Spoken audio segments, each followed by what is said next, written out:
Temos do noso mapa coa ruta xa creada e agora imos empezar a poñer os marcadores. Para engadir marcador necesitamos activar o modo edición. Pulsamos do botón editar e escollemos a opción para crear o marcador. Facemos clic e logo no mapa buscamos o punto onde deberá ir ese marcador. Seleccionado o tipo de marcador, neste caso aparece punto de precaución porque xa temos creadas as 4 capas de puntos de marcadores no mapa: información, interese, precaución e puntos de animación. Este punto será de precaución porque por aí pasa o río e existe unha ponte. Completamos a información do marcador cun título e un texto con motivo de ser unha zona de especial precaución. Non hai proteccións laterais na ponte.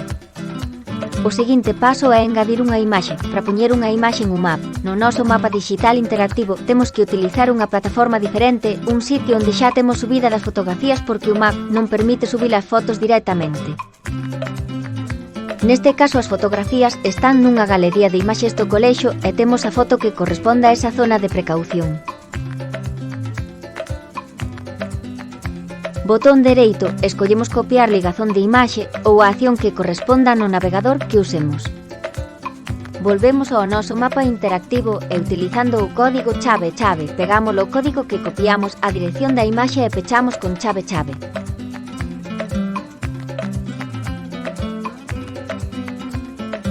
Que máis podemos facer aquí?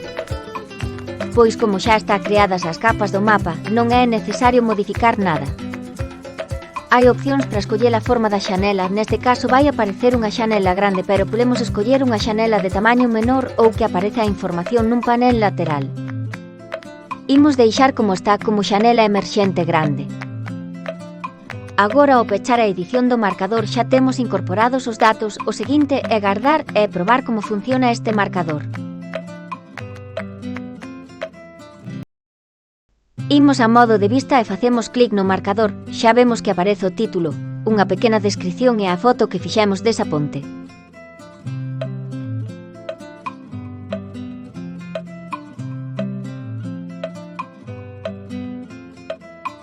Probamos a engadir un novo marcador, así que prememos en editar. Esta vez imos máis rápido, escollemos marcador, situámolo na cima da montaña, no miradoiro. Non se trata dun punto de precaución, este vai ser un punto de interese pola paisaxe que podemos ver desde ese miradoiro.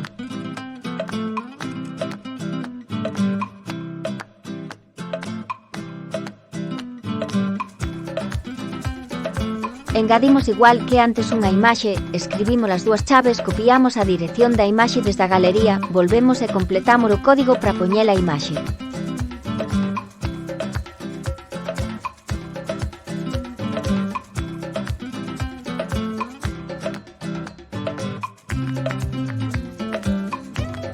Non modificamos nada máis e gardamos.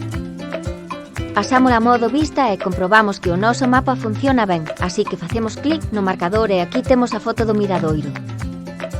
Como as fotografías están na galería de imaxes do cole, se as cambiamos na galería tamén se cambian no mapa automáticamente. Que máis podemos facer? Supoñamos que nos equivocamos ao colocar un marcador, o procedemento será editar e temos a posibilidade de mover o marcador a outro sitio arrastrando co rato. Se queremos cambiar o texto do marcador porque atopamos unha falta de ortografía ou escribimos algo mal, o procedemento é pois o modificamos deste xeito. Ao facer clic no marcador aparécenos o lápiz de editar e cambiamos a información. Existen varias formas de eliminar un marcador, agora imos ver tres, unha é desde edición, imos a accións avanzadas e eliminamos.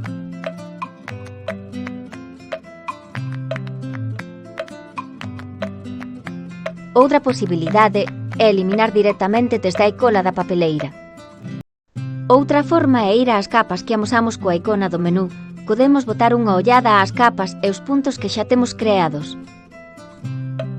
Abrimos os puntos de interese, neste caso temos o miradoiro da Miranda, podemos eliminalo e editalo. Tamén podemos facer algo interesante coas capas, ocultalas, por exemplo, se queremos que no mapa neste momento só se vexan os marcadores de protección, o que podemos facer é ocultar o resto. Ocultamos todos os agasos de precaución. Se aparezan os de puntos de interese, facemos o mesmo, ocultamos o resto dos marcadores. Para compartimos o mapa utilizamos a icona que corresponde no menú. Copiamos a dirección do mapa que podemos compartila e publicar ese enderezo na internet. Iso permite que os visitantes teñan acceso aos nosos marcadores e ver a información completa da ruta. Non esquezas gardar para que os cambios sexan permanentes.